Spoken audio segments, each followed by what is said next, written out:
আগস্টের আগের বাংলাদেশ কিন্তু শেখ পরিবারের বাংলাদেশ ছিল। সারা বাংলাদেশে মনে হতো সবাই আওয়ামী লীগ হয়ে গেছে, তাদেরকে আজকে দেশ ছেড়ে পালাইতে হয়েছে। হচ্ছে রাজনৈতিক দলের আচরণ, যেটা আওয়ামী ফ্যাসিবাদের আমলে আমরা দেখেছি, এবং বিএনপির একাংশের আচরণ ঠিক একই রকম ভাবে নব্য আওয়ামী ফ্যাসিবাদের মতো মনে হচ্ছে। এবং এটা বলে দিতে চাই আপনাদেরকে, হাসিনার ফ্যাসিবাদের সময় কিন্তু আমরা চুপসে যাই নাই। আমরা কিন্তু গ্রুমের থ্রেশহোল্ডকে ওভারকাম করে পলিটিক্স করেছি এবং রাস্তায় ছিলাম। আপনারা ভাববেন না যে আমরা চুপসে লেজ গুটায় ঢাকায় পালায় চলে যাব। আমরা সেই নাম দিয়ে রাজনীতি করি না। অতএব আপনারা পরিবর্তন হবেন, তা না হলে গত বছরের কথাটা মনে রাখেন। কিন্তু গত বছর সারা বাংলাদেশ কিন্তু আওয়ামীময় বাংলাদেশ ছিল। আগস্টের আগের বাংলাদেশ কিন্তু শেখ পরিবারের বাংলাদেশ ছিল। সারা বাংলাদেশে মনে হতো সবাই আওয়ামী লীগ হয়ে গেছে, তাদেরকে আজকে দেশ ছেড়ে পালাইতে হয়েছে। অতএব আমাদের অনুরোধ, দয়া করে শুধু গণতন্ত্রের রাজনীতিটা করেন। আসেন দেশকে ভালোবেসে একটা ভালো রাজনীতি করি, সবাই মিলে করি, দেশটাকে বদলে যাই। শহীদ জিয়ার রাজনীতিটা করেন আল্লাহর ওয়াস্তে, বেগম জিয়ার রাজনীতিটা করেন। সেই রাজনীতি তো আপনারা করতেছেন না, আপনারা আওয়ামী লীগের রাজনীতি করতেছেন। অতএব বিএনপিকে বলছি, আপনারা তদন্ত করবেন। ভিডিও ফুটেজ আছে, বাইরে পিছনে কারা কারা উস্কানি দিচ্ছে আমরা সবাইকে চিনি, সবার নাম জানি। তাদেরকে বের করে দলীয় শৃঙ্খলার মধ্যে আনবেন। যা যা করা দরকার এর দায় আপনাদের। তা না হলে প্রত্যেক দিন রাজনৈতিকভাবে গণতান্ত্রিক মূল্যবোধ নষ্ট করবার জন্য আপনারা জাতির কাছে দায়বদ্ধতা স্বীকার হবেন।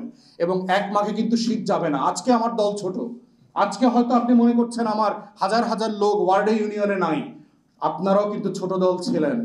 আপনারা বড় দল হয়েও কিন্তু গত 16 বছর আওয়ামী লীগকে ফালাইতে পারেন নাই, ওগুলো কিন্তু আমরা জানি। অতএব এই সকল রাজনৈতিক বাস্তবতা মেনে নিয়ে আপনারা একটা স্বচ্ছ রাজনীতি করবেন। আপনারা বড় দল, আপনারা ক্ষমতায় যাবেন।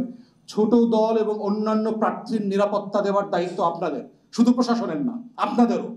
কারণ সে যেন একটা নিরাপদ ক্যাম্পেইন করতে পারে, সে যেন এলাকায় কথা বলতে পারে। আজকে কালকে আমার অনেকগুলো মিটিং ক্যান্সেল করতে হয়েছে, কারণ প্রচন্ড রকম হুমকি দিচ্ছে এলাকাগুলোতে গিয়ে, গ্রামবাসীদেরকে গিয়ে হাত পাও ভেঙে ফেলবে, রামদা কোপাবে, কতটা কোন দোকানে কয়টা রামদার অর্ডার দেওয়া হয়েছে এগুলো পর্যন্ত বলতেছে আমাদেরকে। তো এই লেভেলে একটা ভালো নির্বাচন হবে? এই বাস্তবতায় দেশে একটা লেভেল প্লেইং ফিল্ড নাই। এই প্রশাসন, এই ডিসিএসপি, এই পুলিশের আইনশৃঙ্খলা বাহিনীর একটা ভালো নির্বাচন হবে? গতকালকের পুরো ঘটনার সময় বাবুগঞ্জের ওসি থেকে শুরু করে পুরোটাই উপস্থিত ছিল, কিচ্ছু করে নাই, কিচ্ছু করে নাই এরা, শুধু বাসি একটা দুটা বাসি দিছে, দাঁড়ায় আছে। অতএব এই বাস্তবতায় আমি সরকারকে আহ্বান করছি যে গতকালকের আইন শৃঙ্খলা বাহিনীর যারা যারা এখানে নিশ্চুপ ভূমিকা রেখেছে, গতকালকে যে বাবুগঞ্জের ওসি ছিল তাকে সাসপেন্ড করতে হবে, তদন্ত করে বিচারের মুখোমুখি করতে হবে কাদের কারণে এটা হয় নাই। ইকুয়ালি মুলাদিও আমার একই আসনে, নাজিরপুরে যে ঘটনা ঘটেছে, আপনারা ডিসিএসপিরা যদি দৃষ্টান্তমূলক ব্যবস্থা না নেন তাহলে এইখানে কোনো ভালো নির্বাচন হবে না।